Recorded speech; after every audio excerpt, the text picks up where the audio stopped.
It's amazing to have you all here. Well, as Gordon said, my name is Rosetta Q. Well, the Q stands for Cuddy. So it's, a lot of people, it's hard to pronounce the name sometimes, so I just drop the rest of the letters and Q is easy. So it's Rosetta Q, the CEO of Think and Grow Rich Caribbean. So a little bit about me. So I grew up in Jamaica, the 6th out of 7 children born in my family. I grew up in, really bad poverty. There were times when I was so hungry that I had no energy. I had to lay down on my bed to preserve my energy. That's how hungry I was. And, my dad was the only one working, and it was hard for them to put food on the table for all of us. So they decided that they were going to send me to live with my aunt. And that was the beginning of a very long journey within my family circle. See, out of 7 children, I've always wondered why me? Why would they choose to send away or to give away the second to last child? And I couldn't understand this for years. So, anyways, I went to live with my aunt, and after that, I was with her for a few years, and then she got tired of me, and she sent me to live with my grandmother, who got tired of me, sent me to live with my uncle, who got tired of me, sent me to live with my other uncle, who then got tired of me, and I ended up alone in boarding school. And at that age, I realized, Rosetta, you have no one to depend on but yourself. And if you want anything out of life, you're going to have to do it yourself. You're going to have to figure it out. So I started visualizing the life I wanted for myself. And I started seeing the life I wanted to live. And I would do this every single day in, day out. The first thing in the morning, anytime I got a break from school, I would do it. Last thing before I go to bed, I would see myself living the life that I wanted to live. So when other kids were out there playing and having fun, I was sitting under a tree and just imagining my life. And before you know it, this thing worked. Before you know it, I started acting the part. You know where they say, fake it till you make it? Well, I don't call it fake it till you make it. There's no such thing as fake it till you make it. Okay? Because that's not real. This is, once you have something in your subconscious mind, it doesn't know the difference between what's real and what's fake. So eventually, I started being that person. So I started being, acting like a businesswoman. I started acting like the rich lady. I started, my whole persona changed. And I remember when I would go visit family members, my cousin would say, "Oh, she's acting like she's better than us." I wasn't acting like I'm better than that. It's just my whole, the thing is, if you want to change your life, you have to kill the old ways. You have to kill your old self. It's the death of the old, and you become someone new. It's like the phoenix. The phoenix dies and then reborns, and that's what happens. So they couldn't understand the new me. So they think I was being standoffish. So anyways, that never bothered me. So I just started playing the part, and I would say, they say affirmations, but back then I had no idea about affirmations. All I knew was it was prayer for me. And I would say the same prayer every morning and every night. And I would pray for someone to come help me because I needed help. And I would ask God for a guy for my husband because I didn't want to end up like my sisters. Because they all dropped out of school and they all had children by the age of 17. And that's not what I wanted for myself. So I started praying for that person to come by.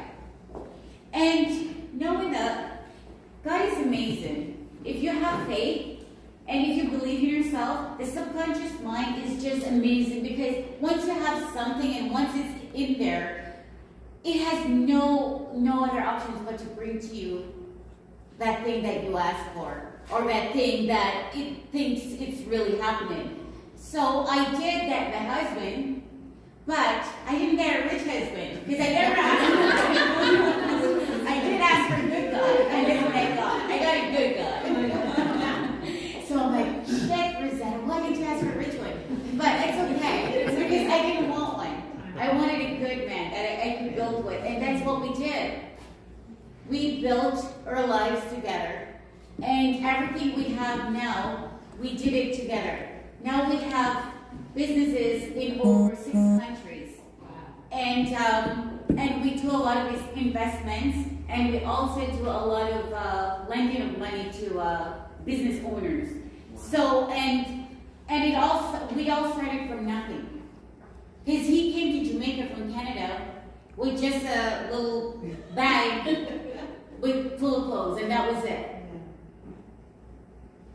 So we built our lives together, and everything I have now is from the power of my mind. It started from my visualization, my imagination, and my faith and belief in who I was.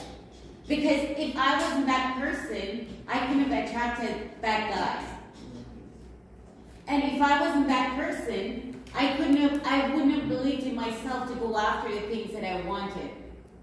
So that's what I did, and it works. It's amazing. And later on, I found Think and Grow Rich, and I realized that it's the same thing that I was doing all these years. So I'm like, this is amazing. I must buy the rights for this and go teach my people. So, and that's what I did. I bought the rights, and I'm trying to help millions of people to change their lives for the better. And that's where I stand today. So thank you all.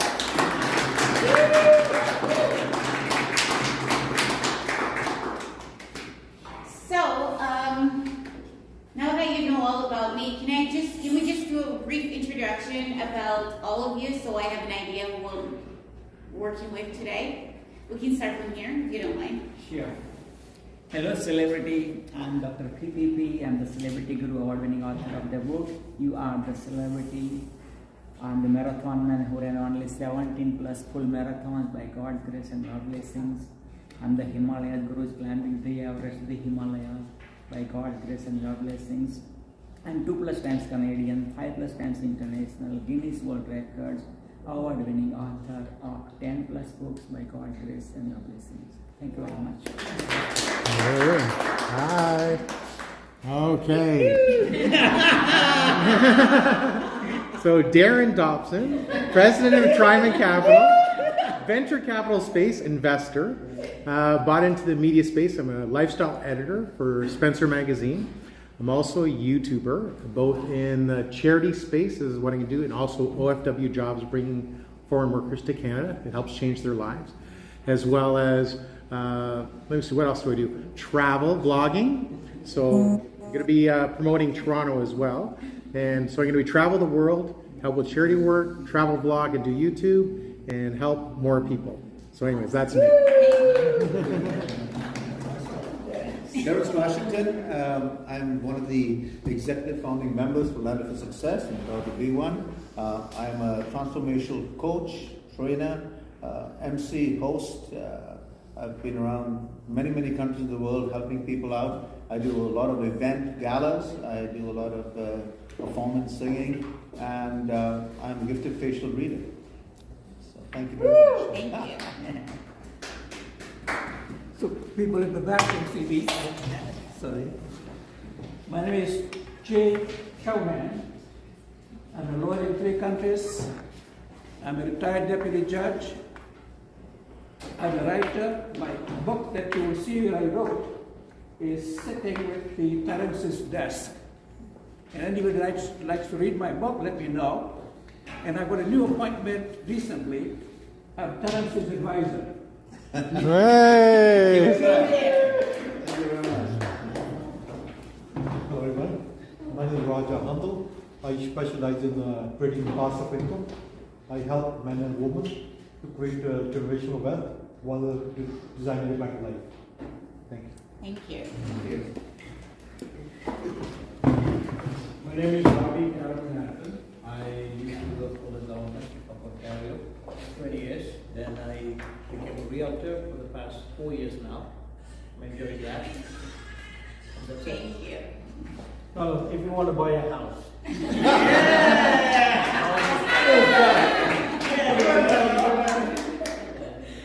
Hi everyone, my name is Sudhara Anantham. I'm a realtor, I'm also a teacher and Amazon best-selling author thanks to Landed for Success.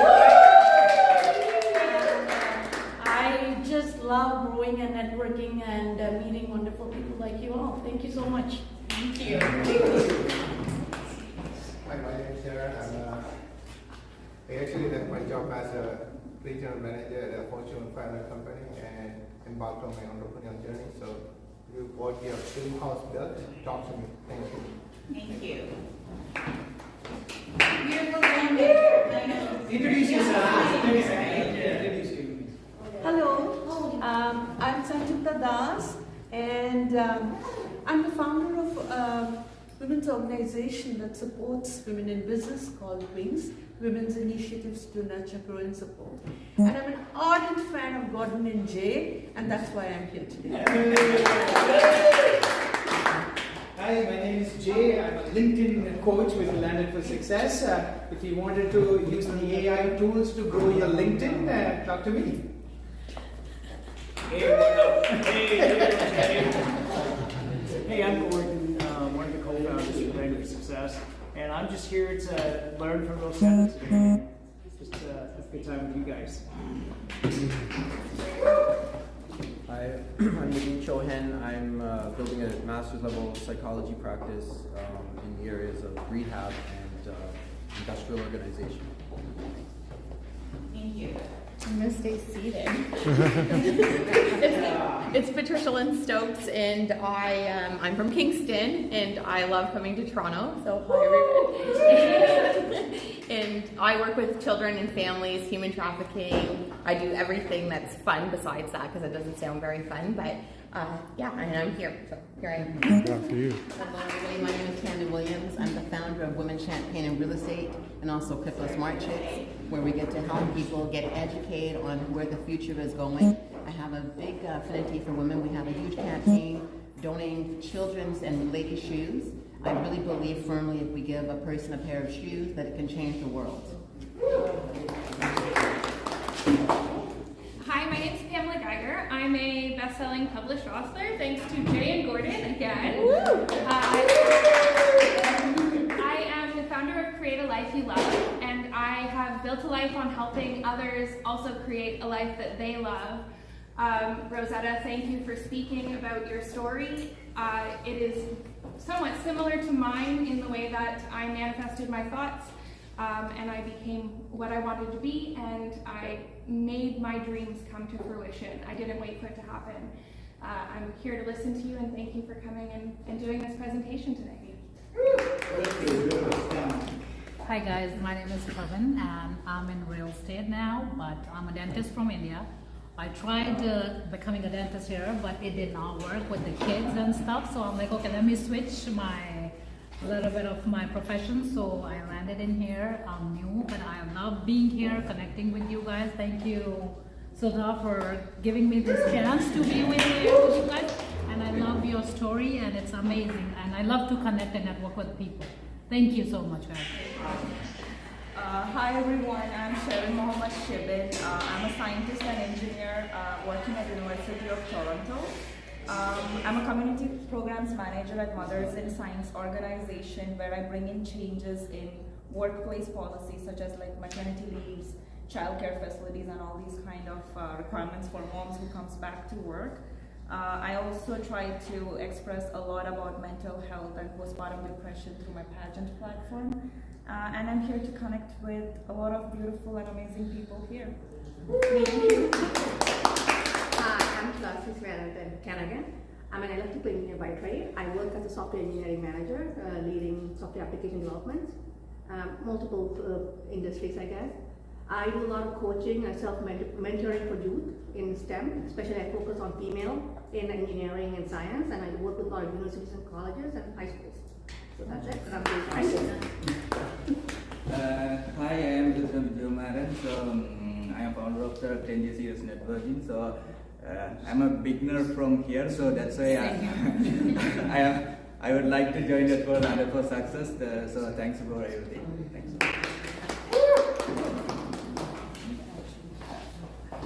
Hi, I'm Seelan. I'm a financial advisor. I'm marketing director of Great Life Financial, and plus I'm running my own company that's M&M Service Canada ID. It's doing multiple services, so including import and export. I started. I got the license also for import and export. So I'm planning to establish on my business. I meet Jay in the social media. So Jay bring me. That's all I'm doing.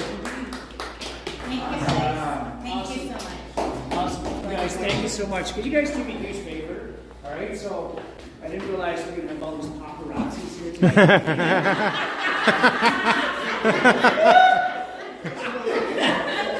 The one thing we do want to do is we want to make this a safe environment, right? So let's be respectful for each other on that. So some of the pictures, some of the videos, if you're not comfortable with us taking it, please do let us know as well, because we really try to make this a safe environment for everyone.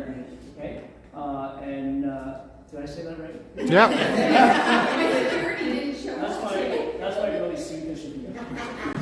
Okay, thank you guys. Thank you.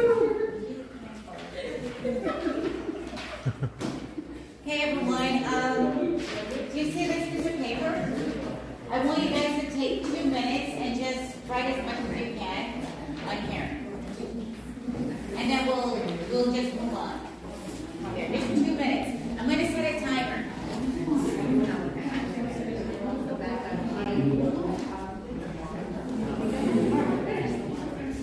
Oh, do you guys need a pen? I have pens.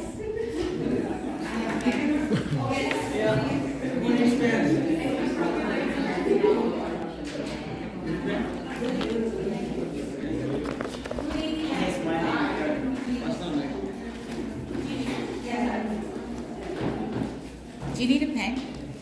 Oh, you said. I'm a journalist. I'm a journalist. Oh, yeah.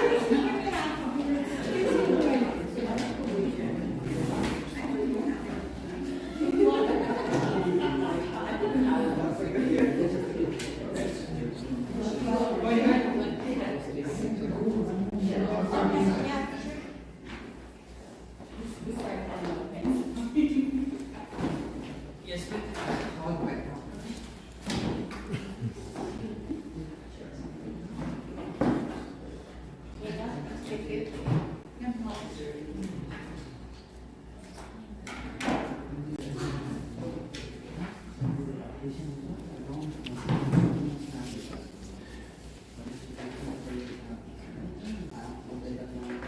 Okay, 1 minute and 35 seconds.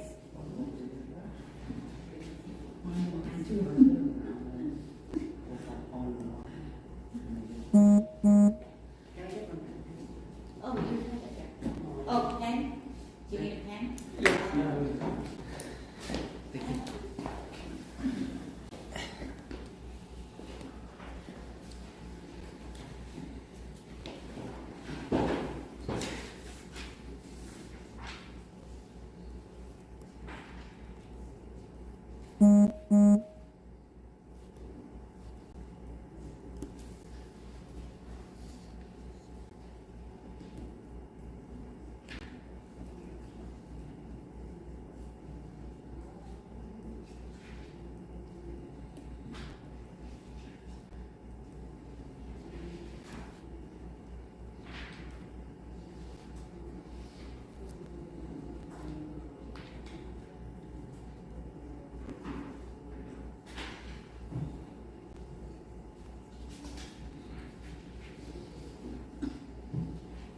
Seconds.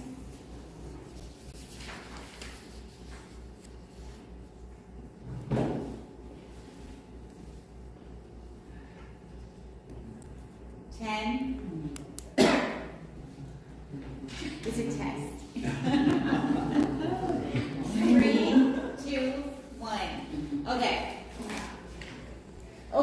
so just hold on to that, your papers, because at the end of it, we're going to see if what you wrote down remains the same. Okay? At the end of the workshop. So let's keep going. So independence. So independence means different things to different people. We all have our own definition of independence. So the independence that we're going to talk about today is personal independence. And personal independence, we have financial, spiritual, emotional, and physical. We're not going to speak much about the financial portion because we all know that we need to be financially independent in this society. So we're not going to speak much on that. And the physical independence, we don't really need to speak much on that either. So what we're going to concentrate on are the three important aspects of independence. That's the spiritual, the emotional, and the mental. So I want to get your definition of independence briefly. If you can say that in 2 words. Okay, so let's start from here. What do you think? What is independence for you? Just sum it up in 2 words. Okay, let's go here. Yeah. Self-sufficient. Okay. Financial freedom. Okay. To be happy. Yeah. To be successful or follow your passion. Okay. Be yourself. Confidence. Self-empowered. Continuing to be able to care for my own personal well-being and needs. That's awesome. That's not 2 words though. But that's great. I love it. Godly and loving. Being self-sufficient, achieve your own goals. Be independent. I get you a chance. It's your time. Being able to choose a life with my own terms and conditions. Awesome. How about Visualizing and manifesting and seeing the end. being able to do whatever you want to do with your life without being instructed or controlled by someone else? Awesome. Other people financial freedom, be your own boss. Awesome. Okay, those were all great definitions of independence, and none of you are wrong. Because independence means different people. So for a 16-year-old, independence means different things to them. Because, say, driving their parents' car, they will feel independent even though the car doesn't belong to them. Whereas a 30-year-old driving their parents' car will not feel independent, right? So, but if that 30-year-old, say, for example, had some kind of major illness and later on recover, and the fact that he can, when he's now working and he's able to borrow his parents' car to drive to work, the fact that now that he can go to work and he can drive, that's independence. So everyone will consider independence differently. Well, when it comes on to personal independence, this is something we need to focus on, and we need to figure out what it is in our lives that make us really independent.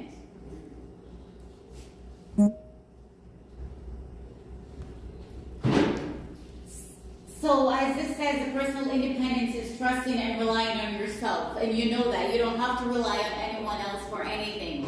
So if it's for financial, you don't have to say, okay, let me go borrow some money from my parents to pay my rent, or let me go borrow some money from my friend to pay my rent. We all go through hard times, and that's the different thing.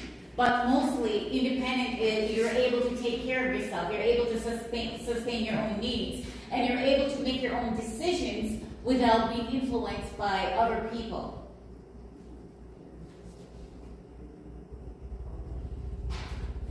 So, the question, what makes you independent? Who wants to answer that? Myself within. Yourself within. And what is the self within? Being who I am to myself. Being your true self. I love that. Exactly. Okay, remember when we were kids?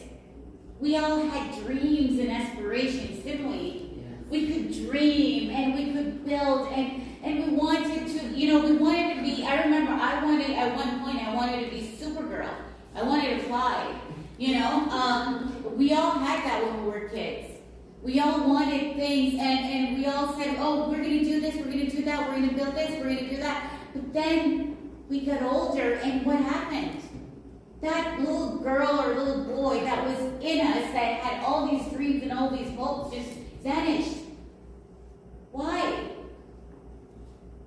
Because we live in a society that tells us who to be, what to do, where to go, and how to act. And in order for us to get accepted, what do? We fit ourselves in a small box. That's what we do. So I want to ask you, who were you before society told you who to be? Who were you before you decide that, you know what, I'm going to go do this. I'm going to be an engineer. I'm going to go do this. I'm going to be a doctor. Who were you before your mother, your father said, you must do this? Who were you before your husband said, you have to become a teacher? Who were you before, your boss says, no, this is what you're going to do? Who were you? Think about that for a minute, and let's, anyone who wants to share, please. Yes. I wanted to be an athlete. Athlete? Yeah. And what happened? It was not, when I was growing up in Canada, it was not the norm in our community. So as soon as I became a young woman, they stopped me from swimming and playing sports. I used to be spending a lot of hours on the track and the swimming pool. It was not the norm. They wanted me to go to school and get my education. Yeah. Focus on that. And what did you do? I followed that. Exactly. Anyone else want to share? Yes? Sure. Thank you. When I was in early teenagers, around 13, 14, I told my father that, Father, I'm going to become the spiritual priest the world has never ever witnessed and the world is never ever going to witness in the future. And same father who taught me spirituality since my childhood, same father told me one sentence, still I remember as it is, you are the lighthouse for our family. It's emotional blackmail, right? So, yeah. Thanks. Anyone? Yes. Yes, I wanted to be a TV, radio, broadcast announcer. And I was doing a lot of volunteer work and took a couple of little jobs, only to find out that they weren't hiring people that looked like me. And I got discouraged, and lots of people around me told me I could never be a TV, radio, broadcast because look at who's on TV. And so I changed from that and just went to get a job in a different field. I can't remember what that was. I think it was sales or something like that. And that was life-changing for me. And when I look back, I really should have stuck with it. But I got schools, arts programs, got accepted, and I was not allowed to leave the French immersion program that I was in to pursue arts. It's still to this day, I will not sing in front of people. Basically, to me, my parents had told me I wasn't good enough and they didn't think that I'd be able to do it. And that's just the way I perceived that. I mean, perception's reality to everybody, right? So that took a hit for me. I mean, did it drive me to do things I wanted to do later? Yeah, I ended up dropping out of high school and doing everything backwards. So is there still anyone in this room that actually did what that little boy or little girl wanted to do? Awesome. So, in my growing years, when I went to the university, I saw that many were traveling abroad to study. But when I brought it to the attention of my parents, they found it absolutely not necessary. It was important that I marry, I settle down, and I have a family. But that little flickering light inside was never extinguished. I raised a family, I had 2 children, and then, when my son was of age, I saw this opportunity to move to Canada. By then, I was already doing very well in life. I was teaching at a university, married to a very, financially settled husband, but I knew that I still wanted to do a little more. And yeah, so here I am. I moved out. Working in academia, working with women. So I think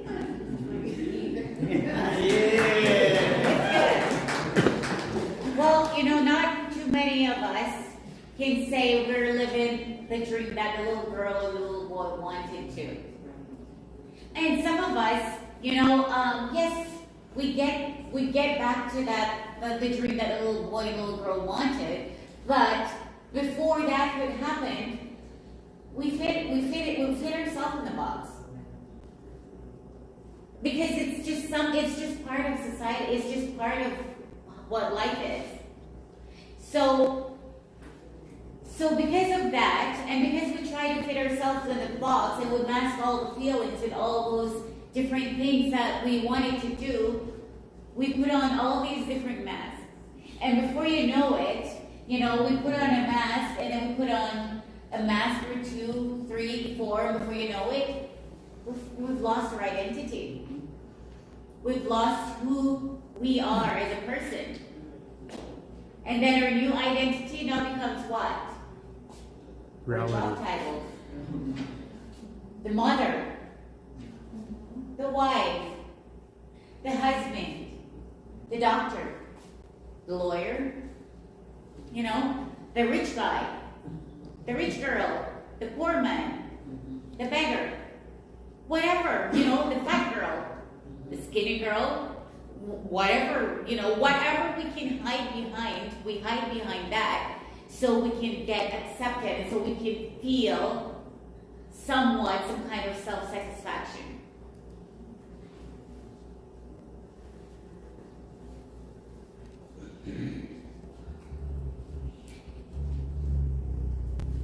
And why do we do this though? We wear these masks so we can get accepted, right? Yeah. And because we wanted to get accepted by society and by our family, by our husbands, because I know this, a lot of women, we do this. Because we want to keep the peace in a relationship.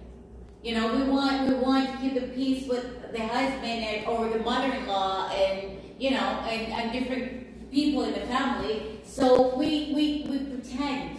We pretend to be happy. We pretend to be okay with whatever they say. So we all wear masks. We know that. So I just want to know, what mask are you guys are you wearing?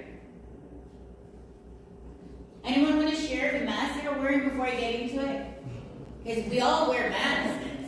That everything is okay. Okay. And it's not. We had a major thing happen with our family since December. We were displaced for a couple of months, and no one knew.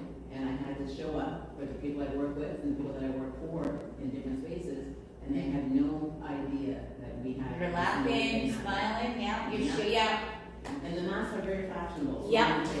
They are. I have some real fashionable ones coming up. Yeah, actually, we all wear a mask of misinformation of our own selves. So we go out there and we mask ourselves to be who we are in the surroundings that we put ourselves into. Exactly. So what mask are you wearing? I'm wearing sometimes the fake mask, sometimes the real mask. Yeah. It depends on the situation. It just, okay. Anyone else? Sometimes you wear masks with confidence. You're hiding your insecurity. Yes. I just feel flustered. Yes. When you present it, because I do my presentation, I always wear this fake mask of confidence. That I know what I'm doing. I'm standing in front of people, I know what I'm doing. But sometimes I'm like, do I know what I'm doing? Yeah.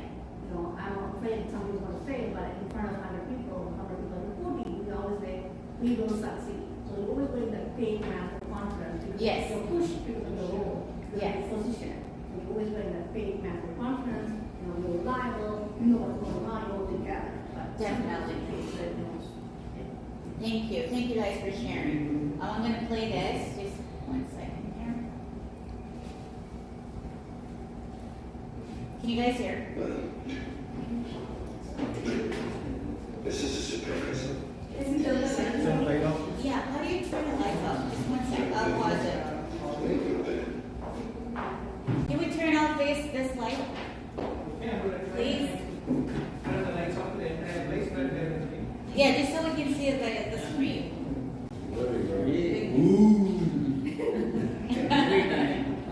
Okay.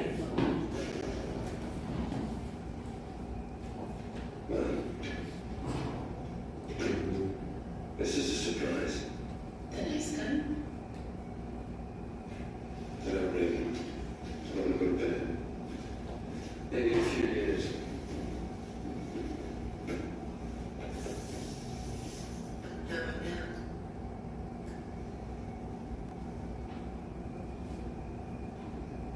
I prefer the real Lincoln. I said the real Lincoln.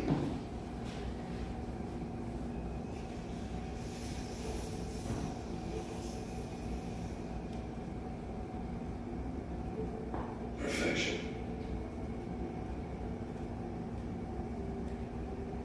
But she doesn't know. We don't have to hurry.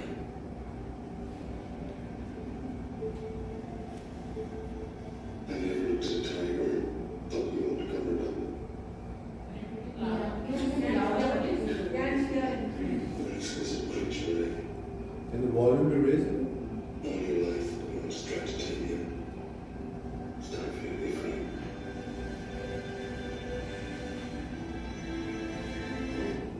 Okay, that's it. Can we get the lights on now? Thanks, Jay.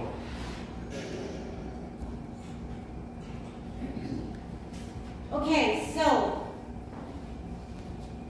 as we saw that clip, we do that. This is what we do when we're wearing masks. We're hiding our true self. Just like that movie, where Raven is hiding the real Raven to the world because she wanted to get accepted by society, and that is what we do. We all do it.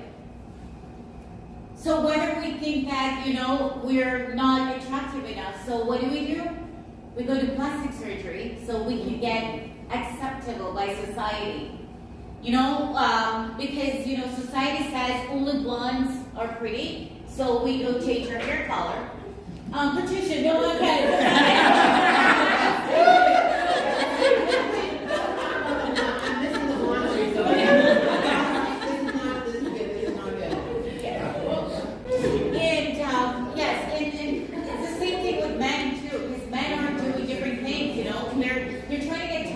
They do these, what they call those things that they put in their legs?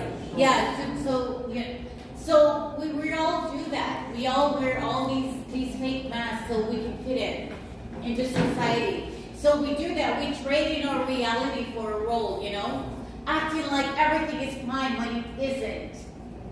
Saying we're okay when in reality we're not okay. Saying that, pretending to be super nice when we're just angry, we just want to scream. We're acting angry when all we are feeling right now is just hurting, and we just want to cry, and we just want someone to give us a hug and show us some compassion. Well, what do? We're just pretending,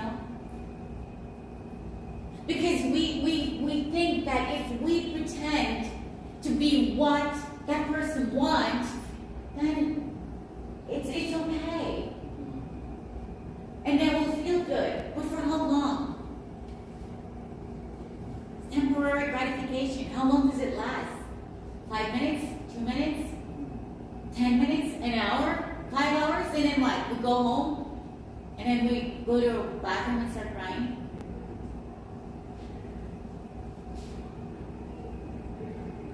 So the most common masks people wear, there's a lot of them, but the ones that I want to talk about is the humorous. We all know those people. They use humor to cover everything. You know, they're so, you're, oh yeah.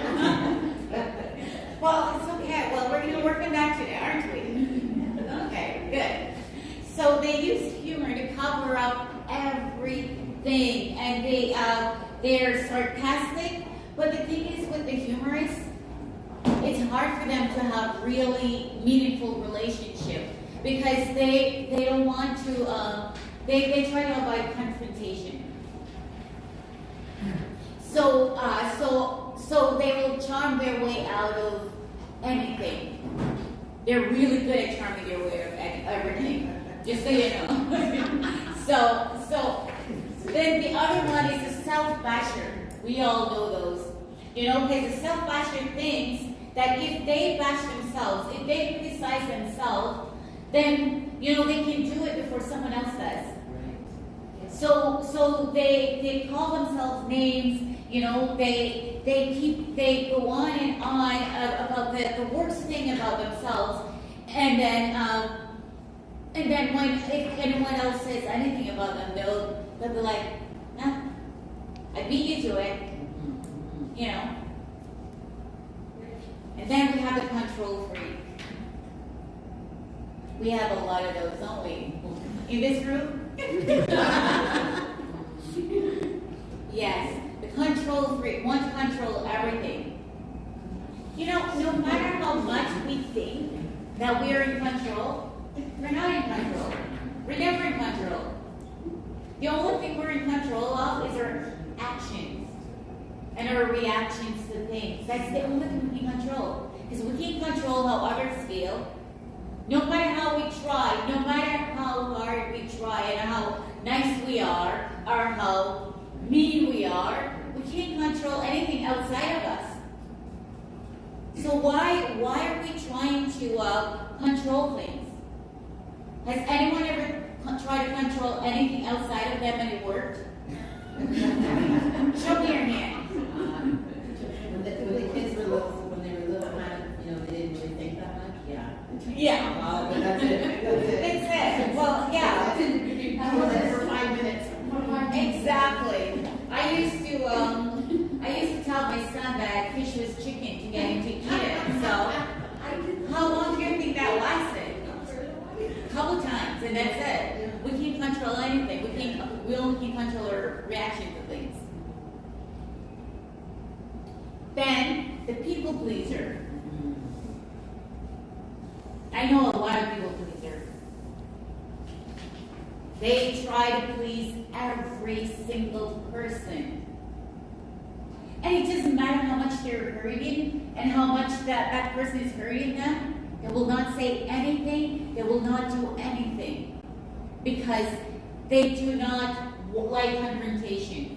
And they're not strong enough. They don't feel strong enough to stand up for themselves. So they mask it. They put on the mask over and over again of people pleasing. They will not stand up for themselves no matter how hard, how much it hurts. Then we have the cool man and the cool woman. The cool man and the cool woman, they're more calm and more quiet than a monk. Because you'll think they are at peace with everything, and they're so calm, and then, you know, they go to a restaurant, the waiter just make one mistake and then lash out on the waiter or the waitress. Because how long do you think you can pretend to be something you're not? How long do we think we can play a role? Because this is just a role we're playing. Because even actors and actresses, when you're playing a role in a movie, when they're done, they're themselves. Because you can't continue playing that role. They can't bring that role into society with them. So how long do we think we can do that? Then we have the overachiever, you know? They unconsciously strive for perfectionism. And I always say perfection sucks. And the overachiever will continue suffering from anxiety. Because it's very stressful. It's very stressful to try to have something perfect. You have to have the perfect family. You know, your family has to speak this way. The kids have to walk this way. Go to this. It's a lot of stress. We can't continue wearing masks. At some point, we have to take it off. And who will we be then? So let me ask you, who are you?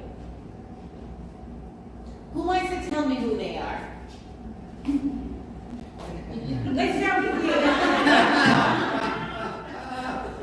Did you want me to tell you how I'm each of these in my own life? I just want to know who you are.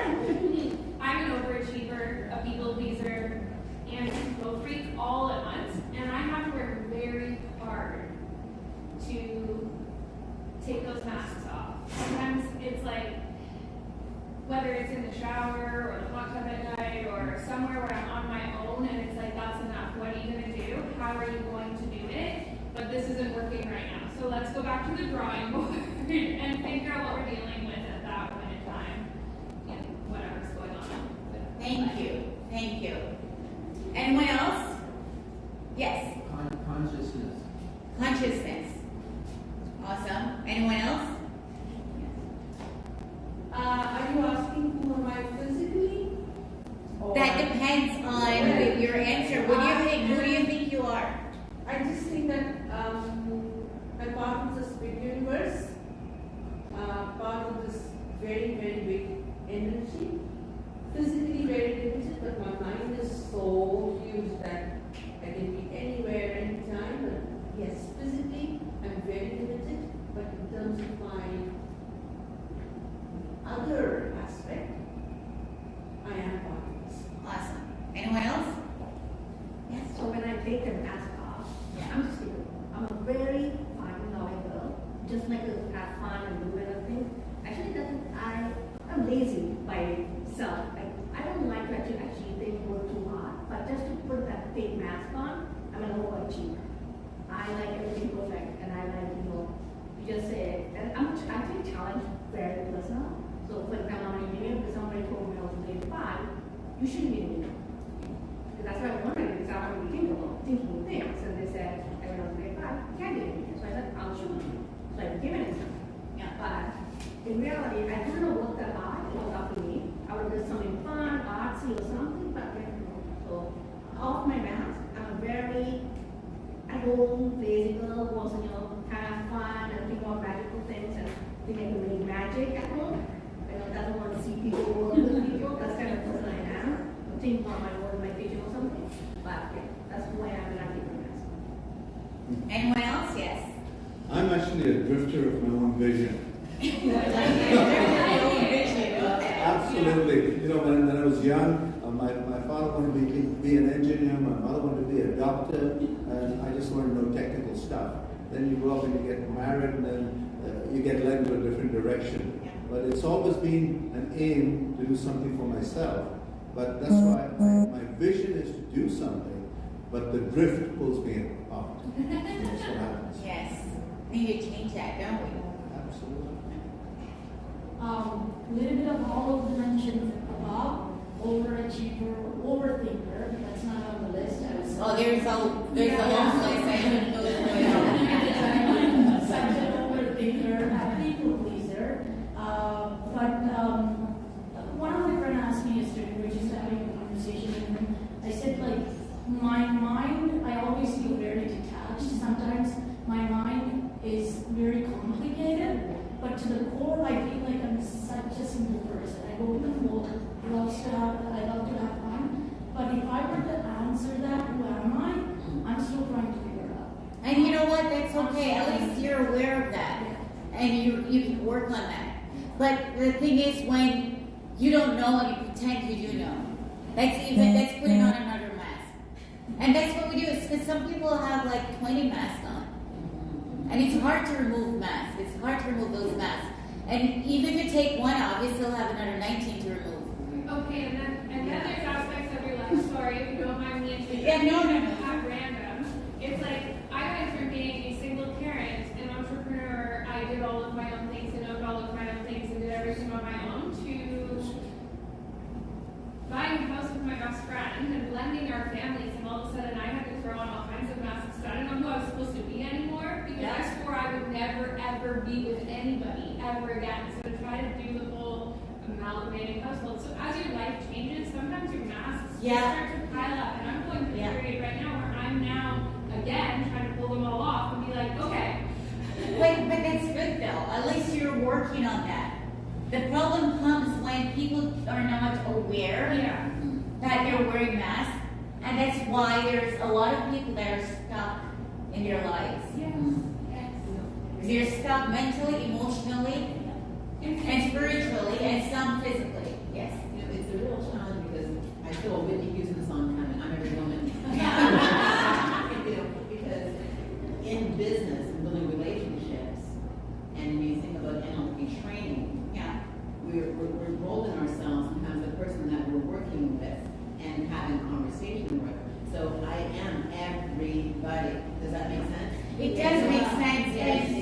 Because you're trying to relate to that person that you're working with. I know this, because I'm a hypnotherapist. I do that. But the thing is, it's okay to wear the mask when you're trying to help someone, but it's not okay to stay in the mask. Right. Yes. You have to know when to take it off. Yeah.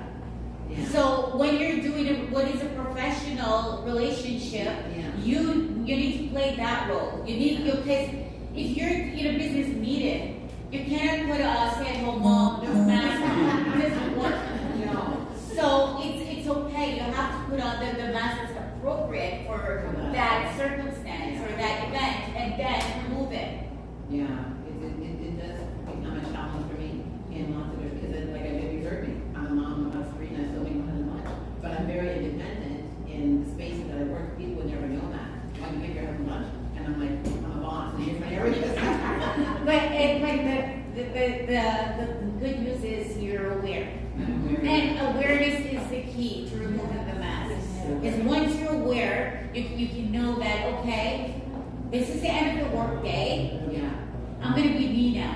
I'm going to go home. I'm not, even though I have kids, I'm not a mom, I'm not a wife, I'm me. Right. And whoever doesn't like it, tough. I'm going to be me. It's too bad for them, right? No one's going to come.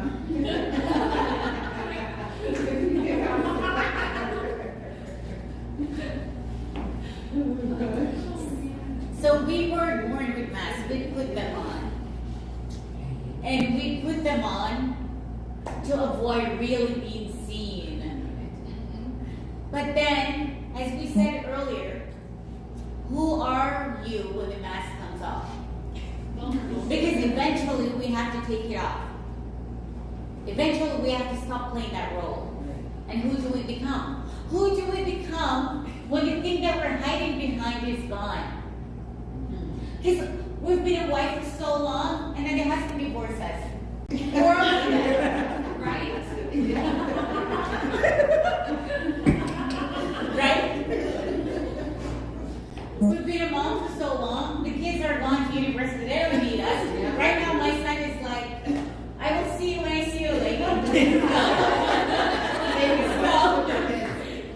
So who are we then, right? So we have to know who we are. We have to know, and we have to stop hiding behind these masks and be your true selves.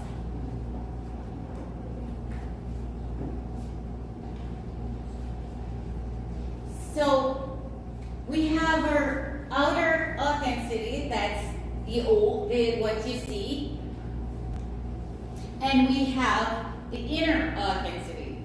Let's see if I have it here. And the way to lose control of our lives, see, our lives are controlled by 2 things, right? Our inside world, which is, as you see, it's our mind, our spirituality, and our body, and so forth. And our outside world is controlled by the external things like the news, social media. And we're all in social media and stuff, so a lot of our lives are controlled by that. But the way to lose control of our lives is to have the outside world take control of our inside world. And that is where the problem comes in, because many of us, our outside world is controlling our lives. And And that's why we put on all these masks. But the way to gain control, another point I want to make, is when the outside world, when the outside world is controlling our lives, others become the master of our fate. But the way to gain control is to have our inside world dominate the outside world. And then we become the master of our fate, the captain of our ship.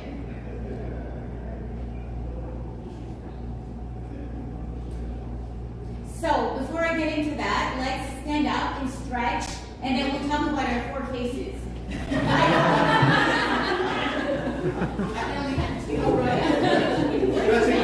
Yeah, let's stretch. Where's the makeup?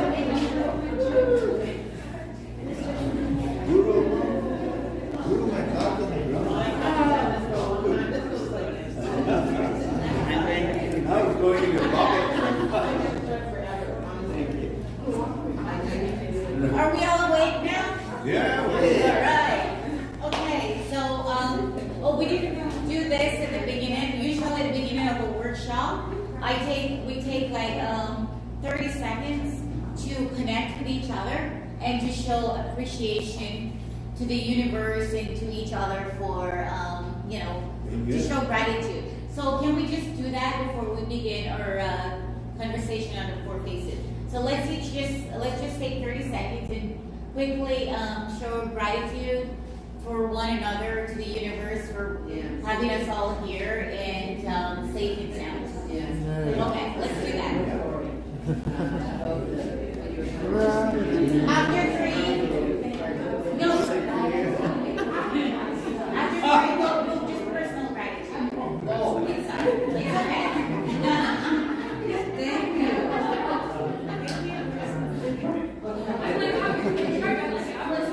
Okay, so after 3, let's begin.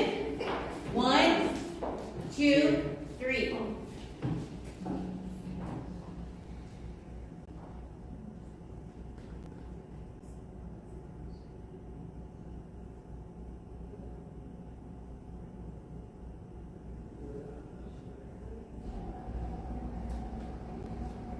Amazing. Thank you, guys.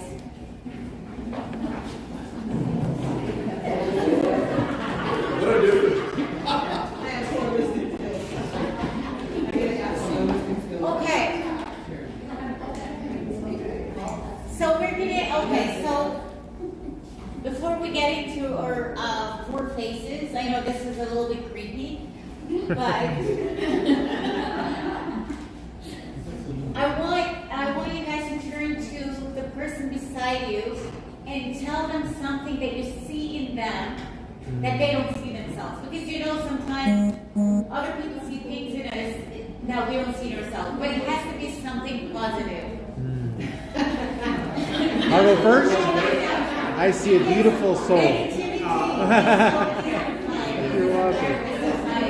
What I see in you is what the spiritual being having the scientific experience. Oh, that's very nice. Thank you so much.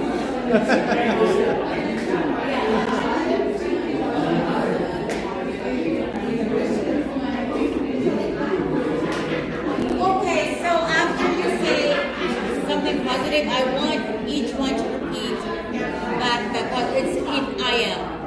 So it becomes your I am statement.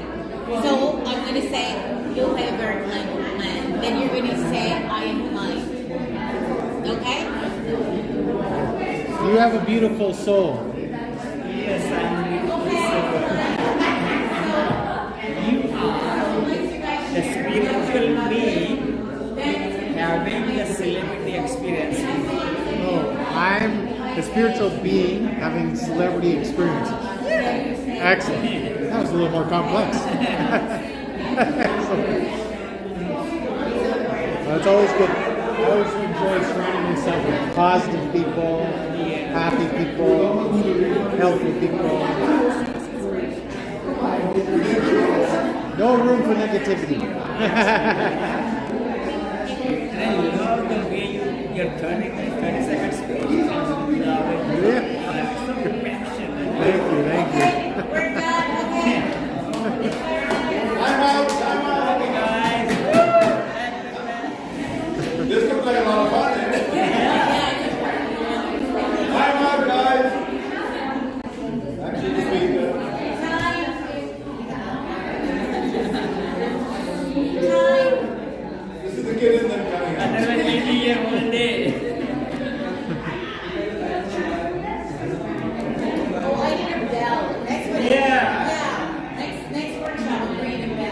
I think after this, have a spiritual moment.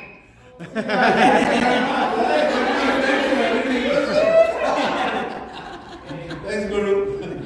Thank you guys. I'm glad you guys are all having fun. But when you hear me say time, it's time because we have a lot of things to cover, and I have I have a meditation that I want to walk you guys through and some other things. So, and we have to stop for lunch too. So, that's important, right? Okay. So who would like to share one thing someone said about them? I just need 2 people to share. And it just has to be in 1 sentence. Can't be longer than that. Yes. I told Tammy that she's inspirationally strong and she inspires me daily. I know that it's not easy to get us every single day and post on social media and be that present. She goes through a lot and she's always there. That's not 1 sentence. Oh, sorry. So Tammy, so now that becomes your I am statement. So you say, I am an inspiration. That's what you said, right? Anyone else? I'll go with I am juicy. Oh,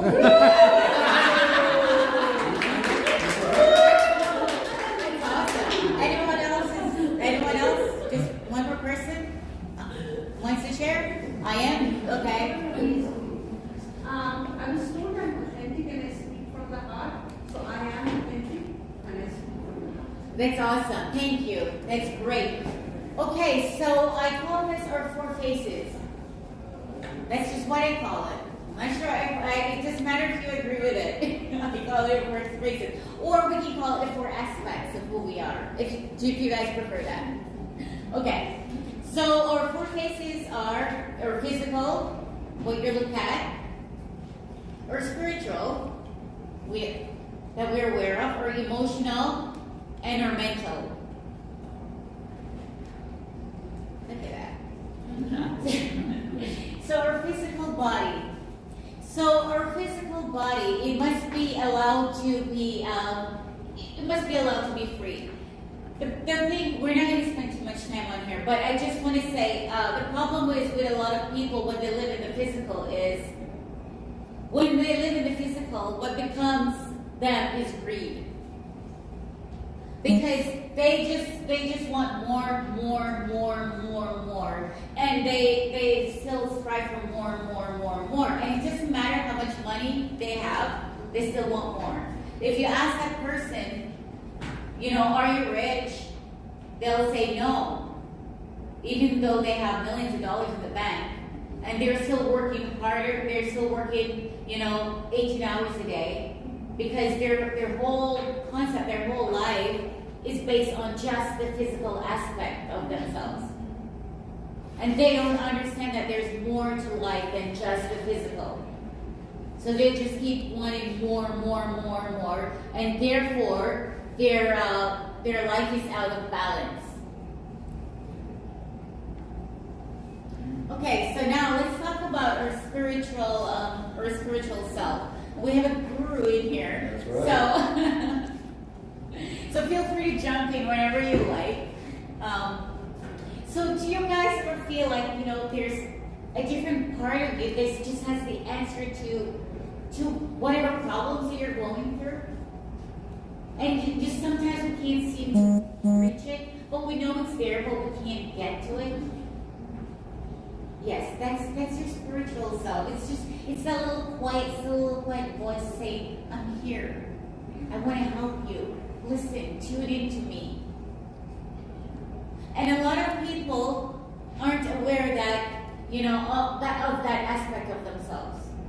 That there's actually this spiritual aspect of themselves, and that's what makes us all connected, and that's what makes us all one.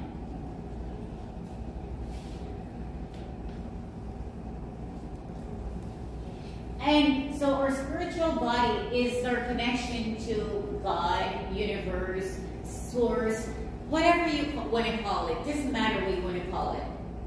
Or your higher self. It's your connection to that. And we're all connected to that.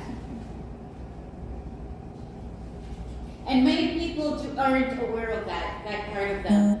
Because a lot of people associate the spiritual aspects of themselves with religion. They associate it with, going to church or going to the mosque or just different things like that. Which, in fact, that's not what it is. Okay, so how to bring the spiritual self into balance? Well, to be honest, our spiritual self is never out of balance. It is us that are out of alignment with it. And that's why we have so much chaos in our lives. Is when we are out of alignment with the God within us, it creates havoc in our life. When we're out of alignment with that, it creates the mental blocks, it creates emotional blocks, it creates physical blocks.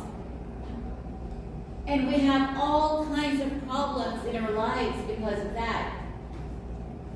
Because if you're connected and if you're in alignment with that source within you, it doesn't matter what's going on around you. It doesn't matter what you're going through. Because yes, it might be heartache and pain, but that turmoil, that sadness, that pain, it doesn't get to you.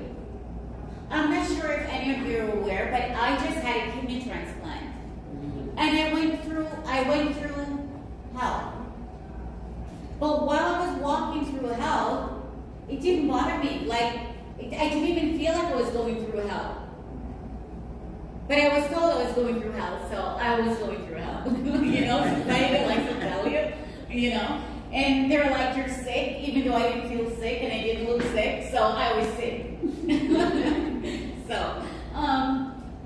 But when you're connected with that, when things are going on in your lives, it doesn't seem like, it doesn't face you.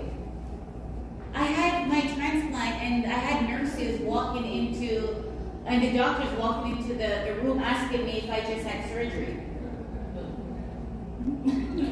I'm like, yeah, you did the operation, didn't you? I was told that it's going to be like a few days before I can get up out of bed. I was out the next day. I was up out of bed and walking. So when you are connected and when you have that belief in that higher self, in your God self, because a lot of people think that their spirituality is God. Yes, it's God, but they look for God on the outside, and people are always looking for God on the outside, not knowing that every time they look in the mirror, they're looking at God, because God is here. It's here, and it's here. And that's what we need to connect to. And that's what makes us all the same. It's that consciousness. We're energy. And until we realize that, our lives are always going to be the same. It's never going to change. Because a lot of people, and I know from where I come from, they think that God is it's some guy sitting on the clouds or sitting on the stars looking down at us, ready to judge us. Ready to send us to hell or to heaven. Well, but everyone is working here on this planet to go to heaven. But no one wants to die, number one. And number two, why are you working to go to heaven on earth? Why? Is it because it made life hell on earth? That's why you're working to go to heaven. When we realize that heaven is here, we have the choice, we have the options to make heaven, or life here on earth, heaven or hell, then our lives will begin to change the way we want it to be.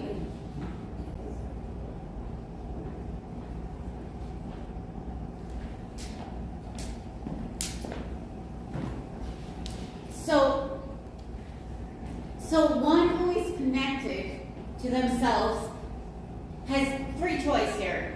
The power, which is the ability to move energy, and you have a choice, and the will.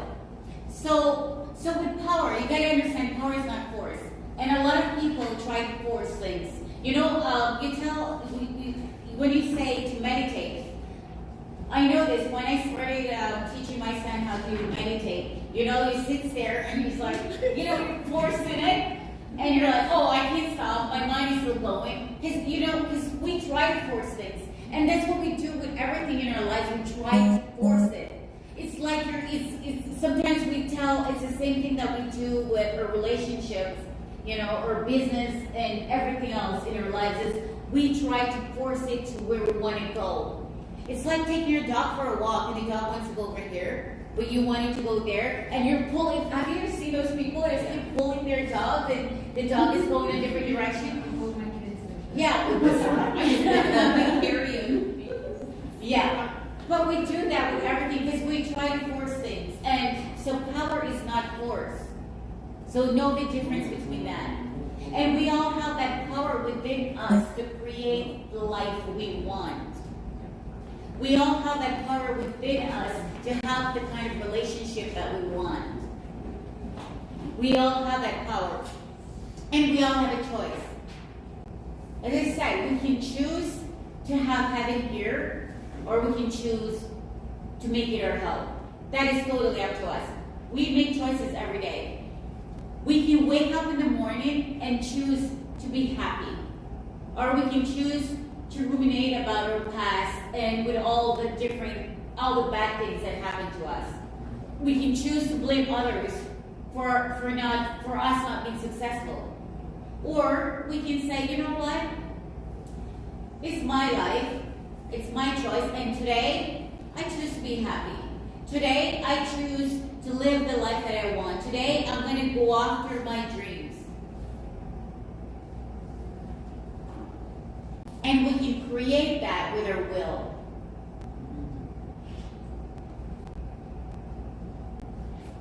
Just by focusing and sending the right energy to where we want it to be. I like that there are a lot of Indians in here. Because I love the lotus flower. It's amazing. Okay, so faith can move mountains, but it freezes your mind. Do you know why? Do you know what that means? No. Anyone have any idea? Yes. If you're simply having faith in the ability to achieve your dreams, you're not using the power of your mind to manifest the life to create your dreams, if that makes sense. If you just have faith, you're kind of standing still. You're not thinking about how to move forward. You're not thinking about what it is that you want to achieve. You're just having faith that some other power is going to do it for you. That's not the way the world works. Yeah, I definitely agree with you. Because a lot of people have faith in God. Yeah.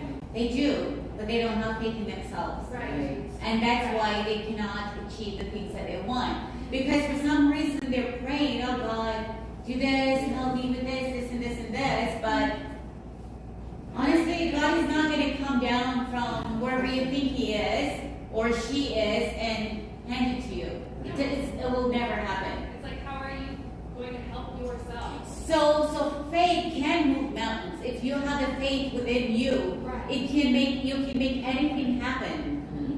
But it freezes your mind. Why? Because we let doubt take over.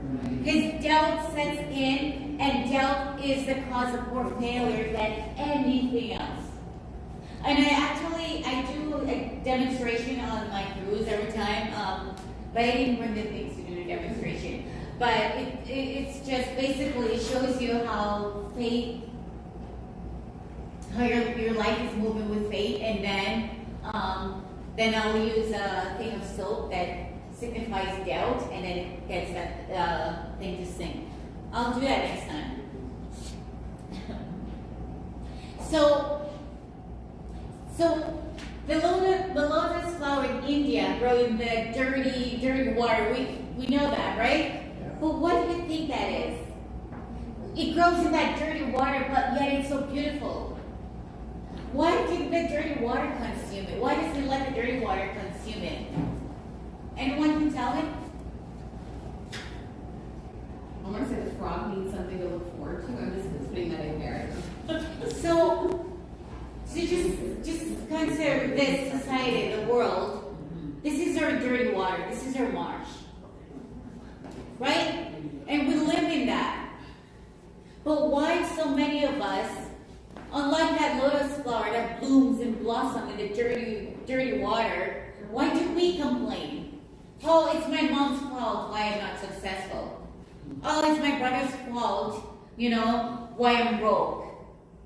Oh, you know what? If I had a dad when I was growing up, I would have been better. If I didn't have kids when I was so young, my life would have turned out better. How can a flower grow in the most dirtiest environment so beautiful, but we can't do that here? I have a small correction over here. Yes. Yes, please. Lotus does not grow in dirty water. Yeah. Lotus does not grow in dirty water. Okay. Lotus grows in a stagnant place. Lotus also grows where the stream is not running very fast. Okay. So to say that lotus only grows in dirty water is an incorrect perception. Okay. Yes. So maybe not only in dirty water, but in the stream and... It does not grow in dirty water. Okay, so just in the stream and where? But if you are telling me any stagnant water okay. is dirty, that's different. But to give that tag that lotus grows in dirty water, I think you need to research it. Okay, so the lotus grow in stagnant water, and the stagnant water is dirty. So let's just say that. Thank you for that. It's just that the stagnant water has more nutrition, it has marshmallow, it has more bacteria. So while the reason we say a lot of goes in a dirty water is typical is because other animals and other flowers will grow in it. It has a lot of bacteria, a lot of ammonia that will trigger, tag a lot of life. Okay. A lot of flower grows in it because it goes toward the sun. Okay. And it takes nutrition from all these bacteria and grow with it. Okay. It is a stagnant water, but it is. It's not dirty as we would say it's a sewage water, but it is dirty because it has a lot of bacteria, so you would not use that for daily use of water. Okay. So that's good. Thank you. So it is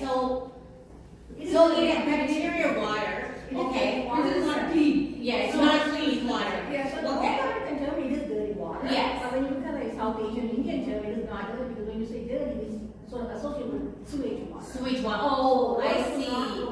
Oh, that's what you guys are. Okay. Okay, now I understand how you guys. You associate dirty with sewage water. Okay, that's not what I meant though. Okay, so the lilies in Canada. Yeah. They didn't grow in a lake. Like Yes. one was out ground. Yeah. And water, we have a lot of lilies there. Yeah. But it's stagnant. It's still in water. Yeah. It's a lot of nutrition things in it, but it's just not clean water. Yeah, that's exactly what I meant. But thank you for that correction. Okay. So if the lotus can grow in not so clean water, and we live in an environment that's full of negativity, why can't we do the same? Okay. I don't know how to say that, but I don't know what I can say over here. Human beings are different, right? Yes. They have emotions. Yes, and we're going to get to that. Sorry? We're going to get to emotions. I want to, because we're comparing with a flower and human beings.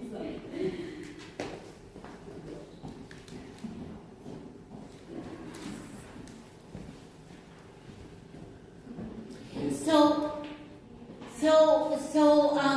what I'm saying now, okay, so we're in this society where it's filled with negativity. But the thing is, we let negativity consume us. We still have a choice, okay? We can let it take us over, or we can choose not to let it. But a lot of people, they let it take over their lives instead of saying, okay, well, this is where I am. This is life. But what I'm going to do is, this is what I want to manifest in my life. So instead of focusing on all the things that are going bad in my life, let me just switch my focus from all the bad things, and I'm just going to focus now on the good things that are going on in my life. Because remember, wherever we put our energy, that's what expands. And if we're waking up day in and day out, and we're focusing on all the bad things that are happening to us, and that's what's going to happen. We're going to get more of that bad. that because it's going to be hard for us to move away from that. If that's all we think about, morning, noon, and night, we're just going to keep getting more of that. So unless we shift our energy and put it somewhere else, that's what, our lives will never change. So, say okay, you're watering your garden, okay? What's going to grow in there? You're watering your vegetables or your flower garden. Just say your flower garden every day. What's going to grow? Flowers. If it's a flower garden, yeah. Flowers will grow. And the weeds. Thank you. Yes. Flower and weeds. Why is that? Both are being nourished. Yes. Because it's all energy. It can't differentiate. Energy cannot differentiate the weeds from the flowers. It doesn't differentiate that. So it's the same thing with us when we're when we're putting our energy on the negativity. We can't really differentiate because when all our energy is going there, that's what's going to multiply. That's what's going to grow. It's just going to get more of the same things. And then we're wondering why our lives isn't changing. We're wondering why we're working so hard and we're not moving. We're wondering why it's like we're on a treadmill over and over again. Because we're just running and running and running just to stay in the same spot. Oh yeah, and it's lunchtime, so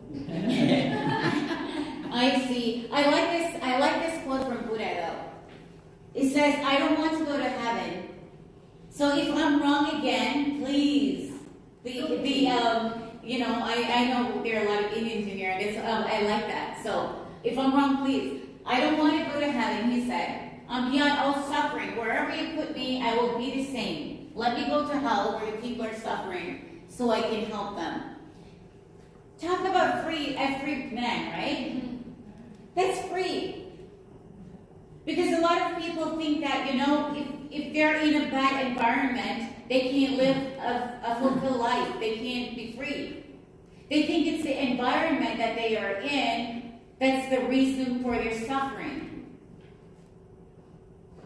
They think that it's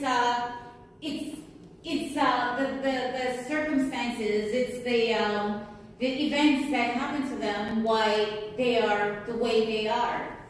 But yes, we can choose to stay in those traumatic experiences, or we can choose to get out of it. We have to seek the help that we need if we need the help. There are lots of people out there that are good at helping. There are lots of coaches, mentors, therapists, and so forth. If we need someone to talk to, we have to go and find the help that we need. We can't sit there and just suffer and just complain and complain and complain. And we know that we all have people like that. We all know people like that. All they do is every single day they complain about the same things. Because you can't want your life to change, but you refuse to change. It will not work.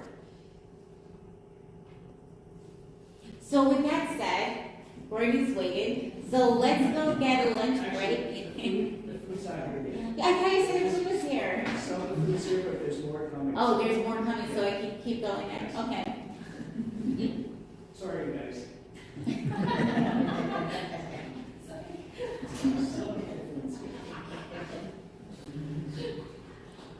If you got the chopsticks, waiting for the chopsticks.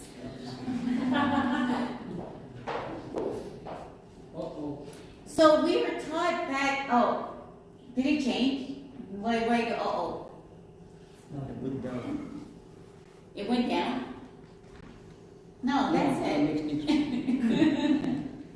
No, because we were taught that going to church, or going to a temple, or going to the mosque, or going to, is spirituality. Praying to God is spirituality, but it's not.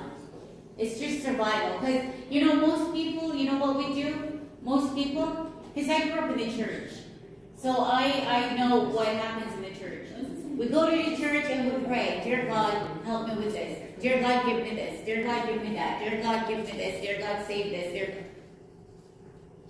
That's just basic survival. When was the last time we say, okay, we're going to pray, and we just say, dear God, thank you for everything that I have. Even when you're walking through the fire. When was the last time we say that? Thank you for this. Thank you for that. Thank you for my eyes, I can see. Thank you for my ears so I can hear. I woke up this morning, thank you. We don't do that, do we? All we do is give me this, give me that, give me this, give me that, save this, save that. That's all we do. And that's not being spiritual.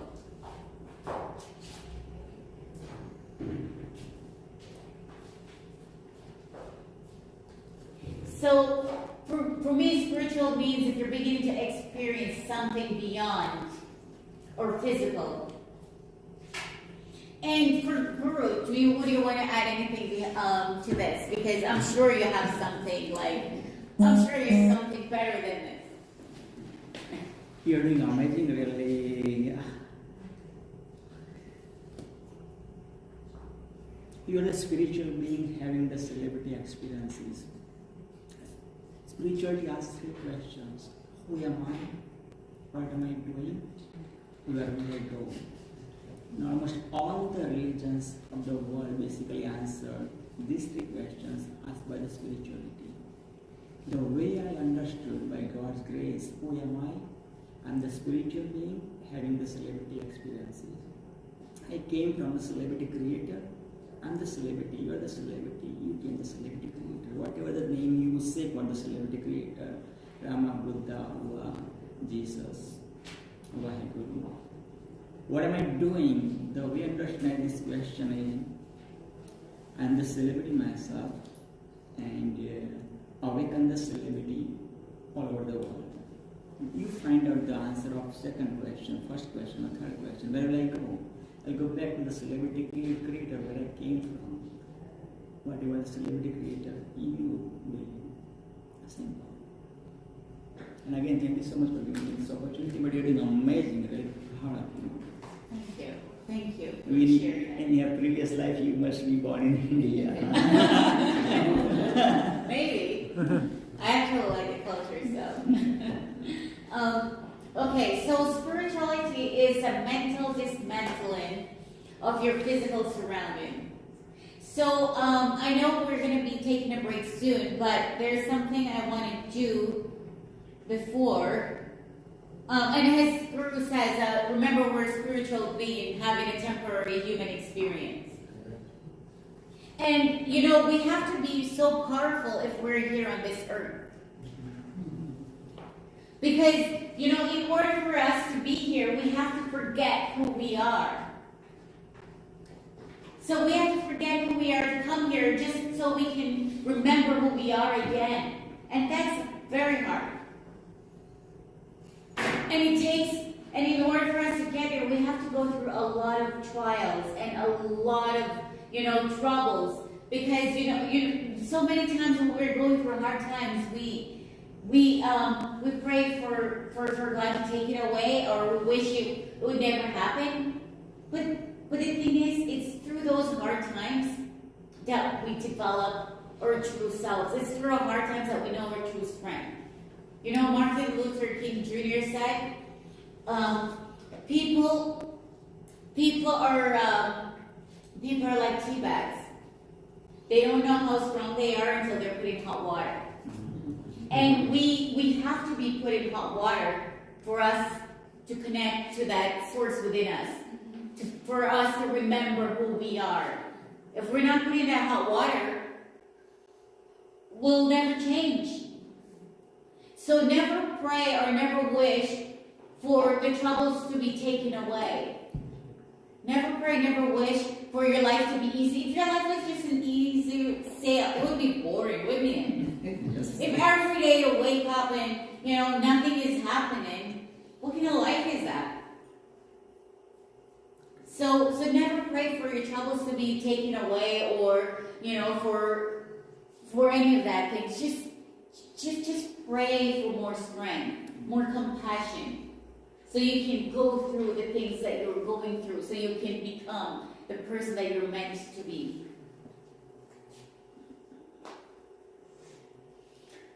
Okay, so let's do our guided meditation. I actually have a script that I wrote out, so I didn't want to forget. So I will read that, but before we begin, I'm going to play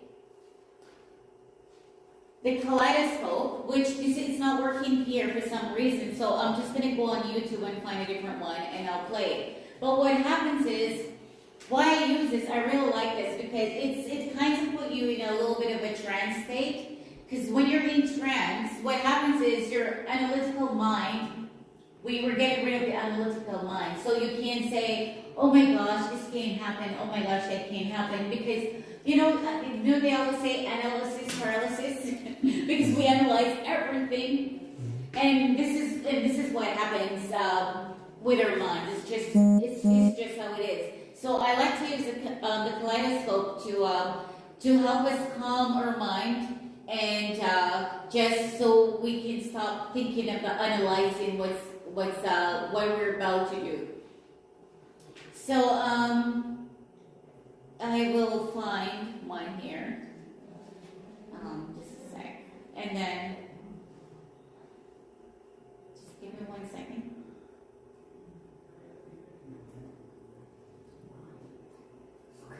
Okay. So I already found one on YouTube. So we're just going to do 5 minutes. And all I want you guys to do is just stare at the screen. And just stare at it. And just try to keep your eyes on it as long as possible. Did you need the lights off? Yes, I will turn the lights off. Do you know, Adrian, please, thank you.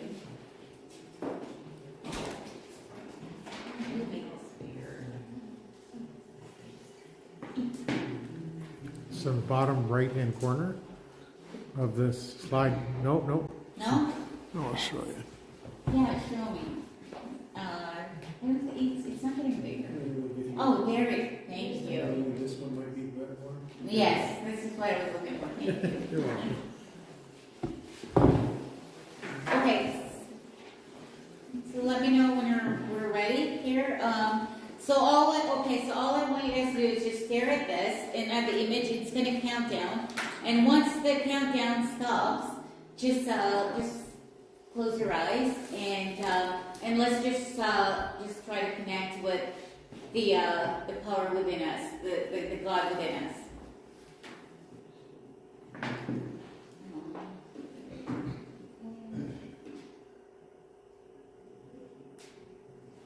I can't get it louder, sorry guys.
Awesome.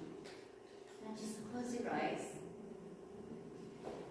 And let's just take a few deep breaths in. Breathe in deeply in through your nose and out through your mouth. Let's do this a few times. Breathe in through your nose and out through your mouth. Just keep breathing and breathe naturally.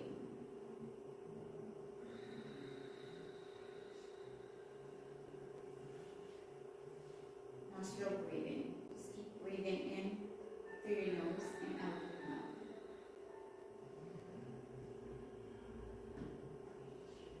Okay, and let's go on a journey. Journey to connect with the source within you, your higher self.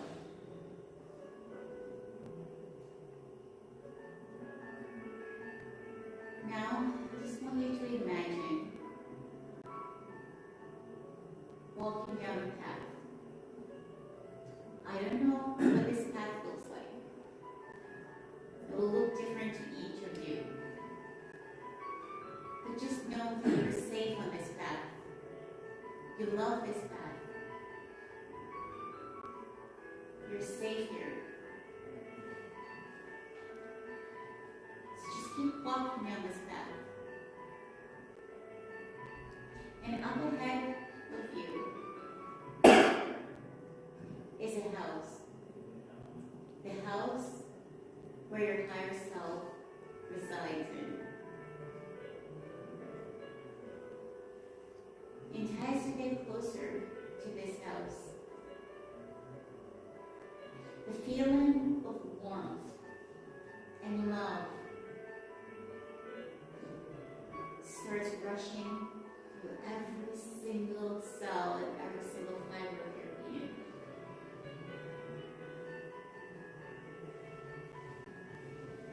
Feel the love within your heart. Because you know your higher self knows everything and has the answer to whatever it is that is bothering you. Whatever it is that you want to accomplish, your higher self has a solution for that. And as you approach this door, do you notice the color of the door? What color is it? Notice the material. Notice the handle. What is it made of?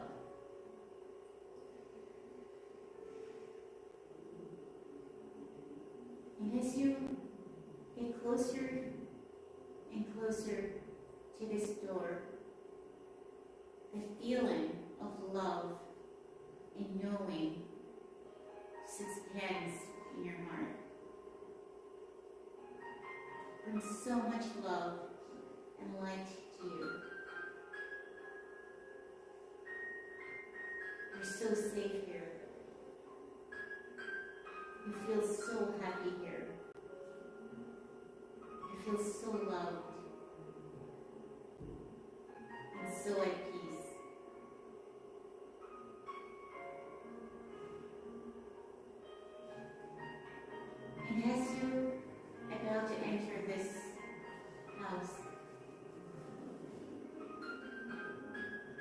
your hand out and to open the door.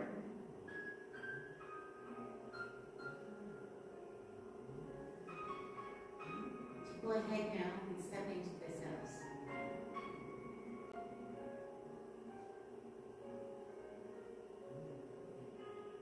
And while you're in this house,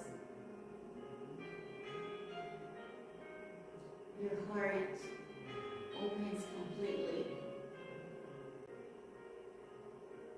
There's so much love in this place. The entire place is love. You feel so safe. You feel so loved. So much love. So much peace. So much happiness. And all your cares and worries will just vanish. And nothing and no one matters right now. Because this is your sacred space. This is the place that only you can go to.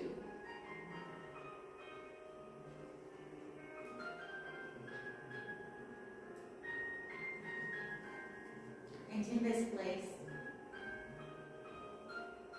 you hear some footsteps. And as the person or the being approaches, your heart just overwhelms. You just feel so overwhelmed with love.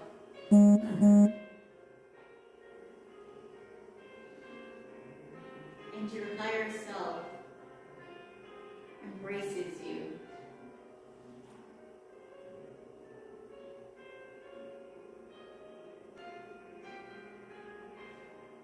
And all of a sudden, everything becomes calm. And you feel connected to everything in the universe. You feel so much love, so much light here. And you know now that you can have, and you can be, and you can do whatever it is that you want. Because you know now that you're not alone. You know now that you have the answer to everything.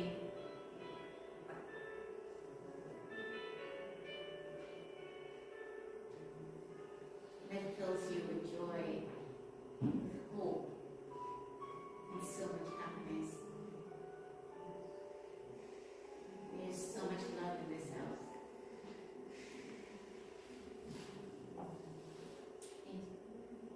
And it's time to say goodbye. It's non-existent. And you say goodbye in gratitude to your higher self. And you know that at any time you can come back to your special place whenever you need to. Take a couple deep breaths in and out. Inhale one more time. And exhale. And keep open your eyes at any time. Can we get some light, please? Thank you. How was that? How do you guys feel?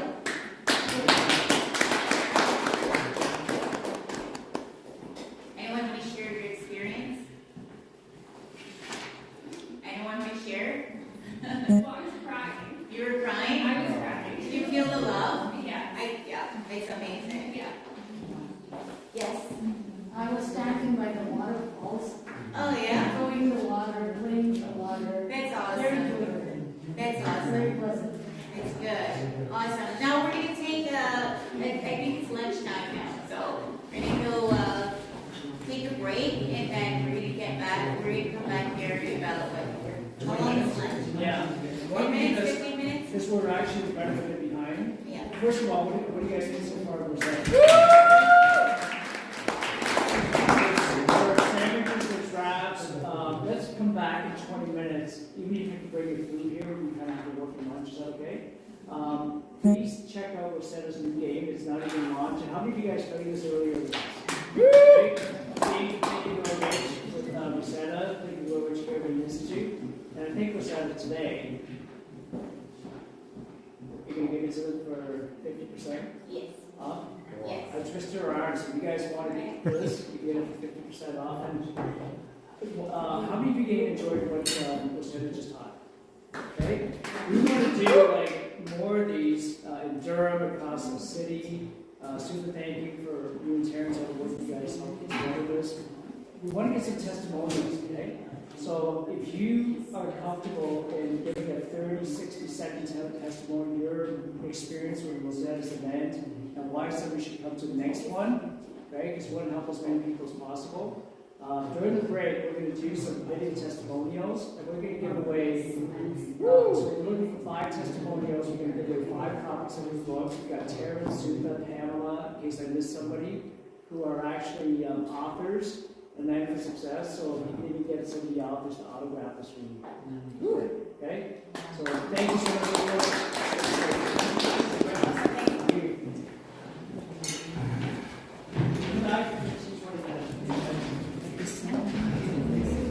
Thank you.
Good night.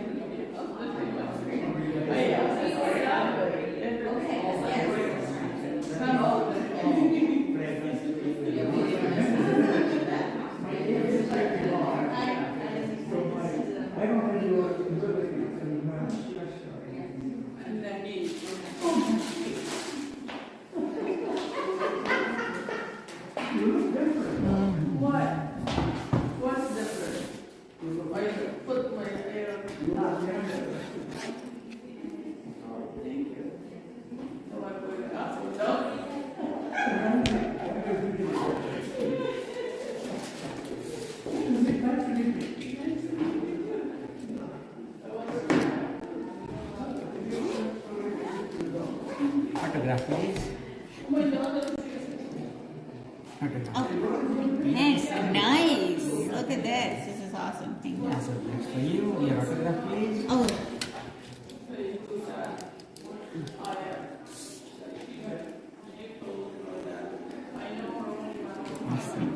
Would you like to have my card? Yes, please. Oh. This one. Yes. Oh, yeah.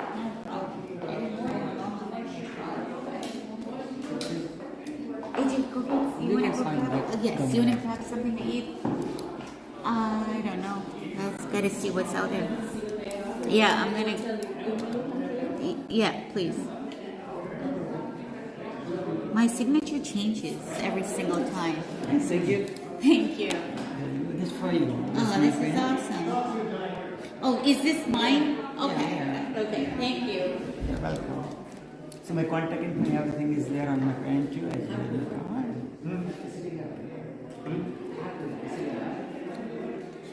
This is awesome. Celebrate Guru.